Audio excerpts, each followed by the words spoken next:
একসময় ভারতের রপ্তানিকৃত পেঁয়াজের 4 ভাগের 3 ভাগই কিন্তু বাংলাদেশ।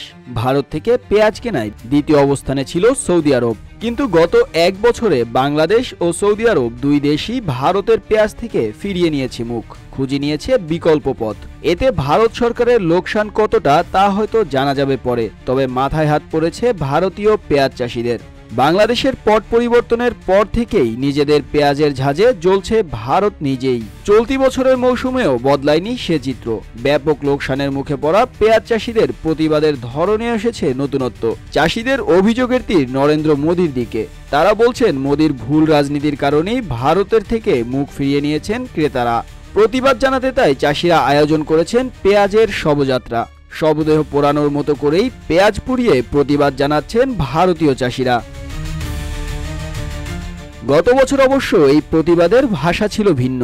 হাসিনা পতনের পরপর গত বছরও বাংলাদেশ পেঁয়াজ না কেনায় চাষিরা মোদির সাথে সাথে দায়ী করেছিল বিজেপি নেতা শুভেন্দু অধিকারী এবং বিতর্কিত সাংবাদিক ময়ূখ রঞ্জনকে। ময়ূখ রঞ্জনের বাসার সামনের রাস্তায় পেঁয়াজ ঢেলে প্রতিবাদও জানিয়েছিলেন তারা।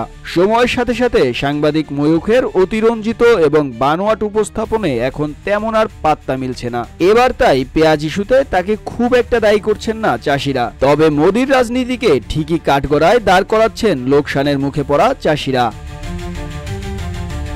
বিগত বছরগুলোতে নিজেদের বাজার ঠিক রাখতে অন্য দেশের সংকটের সময়ে ভারত পেঁয়াজ রপ্তানিতে নিষেধাজ্ঞা জারি করে এসেছে। 2019 সালের সেপ্টেম্বর থেকে 6 মাসের জন্য এবং 2020 সালের সেপ্টেম্বর থেকে আরও 5 মাসের জন্য ভারত সরকার পেঁয়াজ রপ্তানিতে নিষেধাজ্ঞা জারি করে।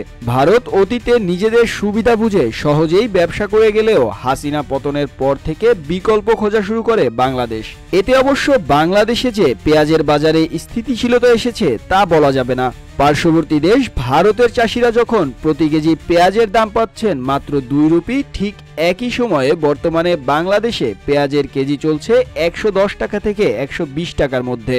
পেঁয়াজ নিয়ে আরেকটি তথ্য হচ্ছে ভারতের বীজ দিয়েই ধরাশায়ী করা হচ্ছে দেশটির পেঁয়াজের বাজার। ভালো পেঁয়াজের পাশাপাশি অধিক ফলনযোগ্য উন্নত মানের বীজ উৎপাদনেও সমৃদ্ধ ভারত। তবে সেই বীজ ছড়িয়ে গেছে আশেপাশের দেশগুলোতেও। ফলনও ভালো পাচ্ছেন প্রতিবেশী দেশের চাষিরা, যে কারণেও রপ্তানি কম হচ্ছে বলে মনে করেন সংশ্লিষ্ট অনেকেই। পেঁয়াজের ঝাঁজে কাঁদছে ভারত।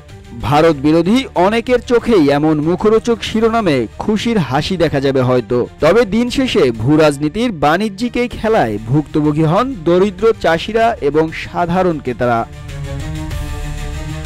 মুস্তাফিজ আবির, ডেস্ক রিপোর্ট, রূপালী বাংলাদেশ।